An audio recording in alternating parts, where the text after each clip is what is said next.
자, 안녕하세요. 오늘도 누워서 문학 한 편 살펴봅시다. 지난 시간에 우리 톰 소여가 친구들 잘 꼬셔서 페인트 칠하는 장면을 봤고요.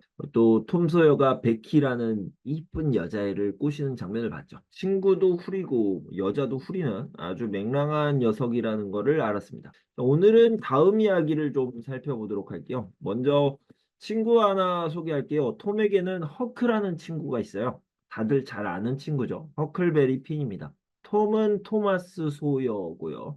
허크는 허클베리 핀이에요. 톰이랑 허크랑 밤에 공동묘지에 놀러 가기로 합니다. 마을에서 누가 죽어서 공동묘지에 안장을 했는데 옛날에는 그런 이야기가 있었어요. 어떤 사람이 죽어서 공동묘지에 안장을 하게 되죠. 그러면 그날 밤에 악마가 그 묘지에 묻힌 사람을 데리러 온다는 거예요.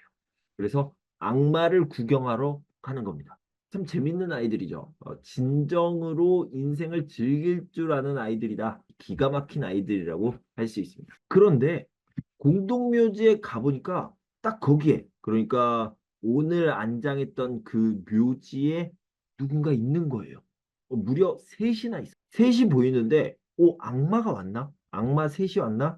자세히 보니까 악마가 아니야. 진짜 사람이에요. 얘기를 막 나누고 있습니다.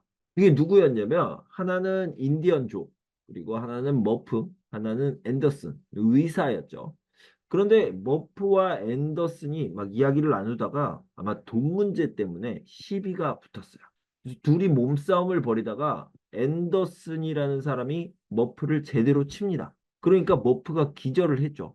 머프가 기절한 사이에 인디언 조가 기절한 머프의 칼을 빼가지고 앤더슨을 찔러요. 찔러서 죽입니다. 그리고 나서 머프를 깨우죠. 머프를 깨워서 이봐 이봐 일어나봐. 아니 어쩌다가 이런 일을 벌인 거야. 네가 사람을 죽였어. 아 진짜 죽었는데 어떡하지? 이렇게 덮어 씌웁니다. 머프가 당황하죠. 그리고 조금도 의심 없이 인디안 조의 말을 믿고 나 어떻게 사람을 죽였어? 이렇게 생각을 하는 겁니다. 그런데 톰과 허크는 그걸 다 봤죠. 그래서요. 톰과 허크는 진실을 밝혀야 한다는 생각을 하고요. 그런데 또 인디언 조의 보복이 두렵기도 하고 이렇게 고민을 시작하게 되었습니다. 다음날 머프가 체포되죠. 살인죄로 체포가 됩니다. 보안관은 머프가 범인이라고 생각을 하고 수사를 하고 머프도 자기가 범인이라고 생각하고 자백을 하고 자 분위기가 이렇게 되니까 톰은 마음이 심란하죠. 그런데 톰의 친구 조 하퍼라는 애가 있는데 걔도 마침 마음이 심란하고 허크는 뭐 딱히 할 일도 없고 집도 없고 학교도 안 다니고 그래서 셋이서 미시시피 강을 따라서 뗏목 타고 내려가면서 해적놀이를 해요. 그러니까 쉽게 말해서 가출을 한 거죠. 애들은 그냥 가출을 한 건데 마을에서는 이게 아이들이 실종되었다고 생각을 했어요. 그래서 난리가 났죠. 난리가 났지만 애들을 끝까지 못 찾으니까 결국 포기를 합니다. 그래서 실종된 기간이 오래되니까 아이들이 죽었구나 이렇게 생각을 했고요. 그 애들이 셋이 죽었다고 생각하고 장례식을 치르게 됩니다. 그런데 장례식이 한창 진행될 때 셋이서 그 장례식에 짠! 서프라이즈! 하고 나타나는 거예요. 이게 다 톰이 계획한 거예요. 와, 우리 장례식에 우리가 나타나면 되게 재밌겠다. 이렇게 맹랑한 생각을 했는데 진정 즐길 줄 아는 톰 소여다. 이런 생각이 들었습니다. 이제 톰의 이모가 대단히 기뻐했죠. 톰이 살아서 돌아왔으니까. 그래서 막 기쁨의 눈물을 흘리셨고요. 마음이 진정된 뒤에는 톰이 엄청 혼났죠. 뒤지게 맞았겠죠. 이렇게 돌아오긴 했는데 톰은 아직 해야 할 일이 남았습니다. 마음의 짐을 덜어야 되겠죠. 재판이 열렸는데 머프의 재판이에요. 아마도 머프는 사형을 언도받게 될 겁니다. 그리고 인디언 조도 재판에 참여하죠. 그 사건의 목격자, 아주 가까운 곳에서 목격한 사람, 증인으로 이렇게 참여를 하는데요. 아주 뻔뻔한 일이죠.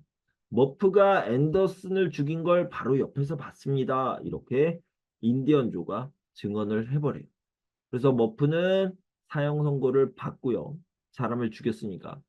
그런데 그때 용감한 우리의 톰이 나섭니다. 그래서 용감한 톰이라기보다는 톰이 용기를 냈죠. 그리고 사실을 진술합니다. 덜덜 떨면서 사실을 진술해요.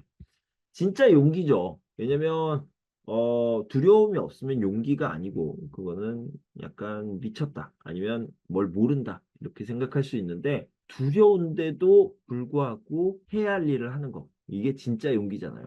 그래서 진짜 용감한 톰이 그렇게 증언을 했는데요. 그래서 인디언 조가 이제 체포되어야 할 차례에 인디언 조가 창문을 통해서 도망을 칩니다.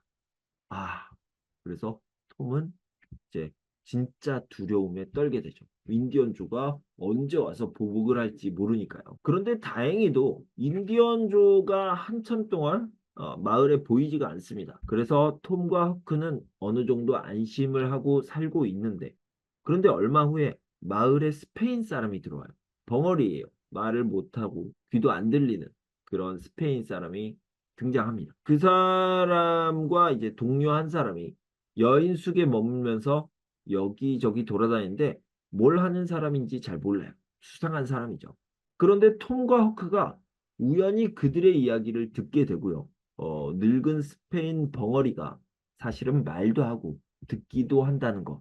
그리고 그 사람이 바로 인디언 조라는 것을 알게 됩니다. 그들이 굉장히 많은 금화를 가지고 있고 그걸 또 어딘가에 숨겨 놓으려 한다는 것도 알게 되었어요. 또 더글러스 판사가 인디언 조를 체포하라고 했잖아요. 그래서 복수를 하려고 한다. 근데 더글러스 판사는 이미 죽었어요. 그래서 더글러스 부인에게 복수를 하려고 합니다. 살해하려고 하죠.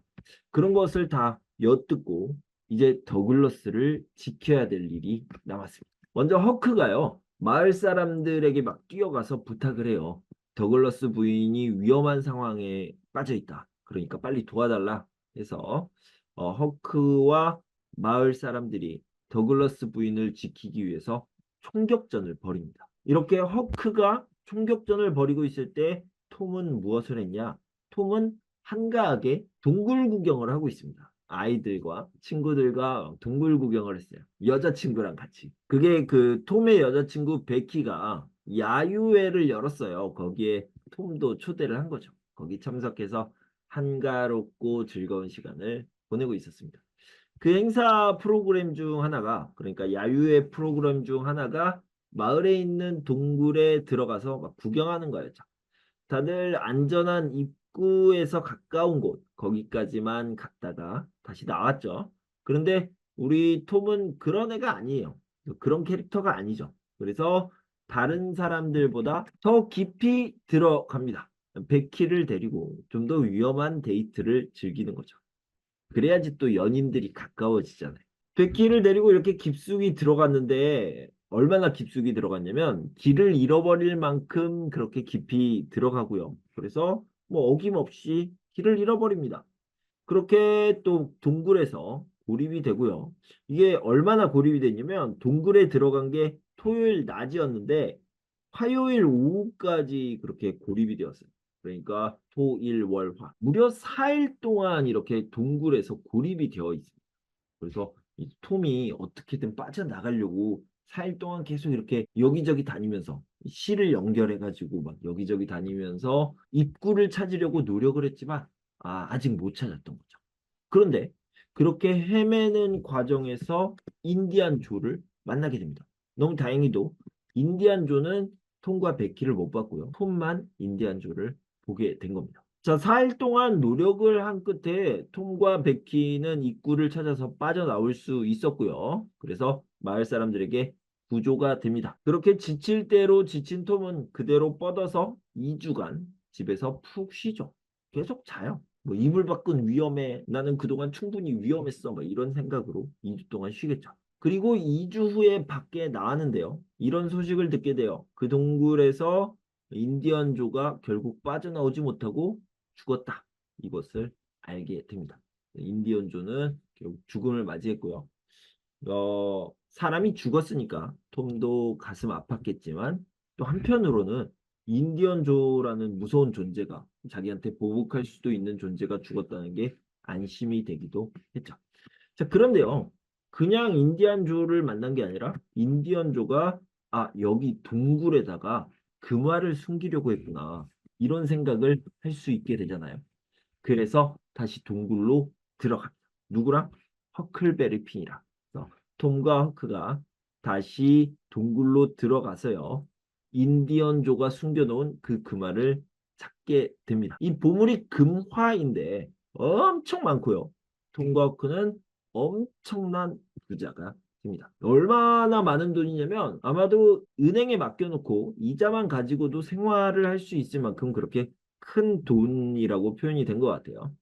그 큰 돈을 한국 나이로 12살쯤 되는 이 허크와 톰, 그냥 12살이 아니라 천방지축 12살이잖아요. 그래서 얘네들이 관리를 할 수 없으니까 베키의 아버지가 판사님이라고 그러죠. 그래서 베키의 아버지 판사님이 관리를 해주시기로 하고 톰은 살던 대로 살고 허크는 더글러스 아주머니와 같이 살게 된다. 이렇게 주요한 스토리는 마무리가 됩니다. 제가 어린 시절에 만화로 봤던 내용인데, 그래서 이 모든 내용을 제가 아주 어렸을 때 봤는데, 대략 35년 전에 이때 봤는데, 다 기억은 나요. 기억은 나는데, 놀랍게도 이렇게 어린 아이들이 겪기 어려운 그런 뭐 살인 사건을 목격하고 재판에 참여하고 동굴에 갇히고 그리고 뭐 자기의 장례식에 참여한다. 뭐 이런 대단한 내용들이 나와 있는지는 몰랐어요. 잊고 살았던 거죠. 근데 지금 재미있는 일들이 많이 있었구나 이런 생각이 들었습니다. 그리고 좀 시대가 많이 달라진 것 같아요. 옛날에는 실제로 제가 어렸을 때만 해도 초등학교 5학년, 전 국민학교죠. 국민학교 5, 6학년이 경험할 수 있는 범위가 좀 많이 넓었던 것 같아요. 왜냐면 보호를 덜 받았으니까. 그런데 요즘 아이들은 좀 좁은 틀에 갇혀서 또는 스마트폰에 갇혀서 좀 우리보다는 또는 톰과 허크가 그 나이에 경험할 수 있었던 것보다는 훨씬 더 적은 범위 안에서 경험을 하게 되는구나 이런 생각을 해봤습니다. 자, 오늘은 톰 소여의 뭐 두 번째 이야기를 함께 나눠봤습니다. 여러분 의미 있는 하루 되세요. 감사합니다.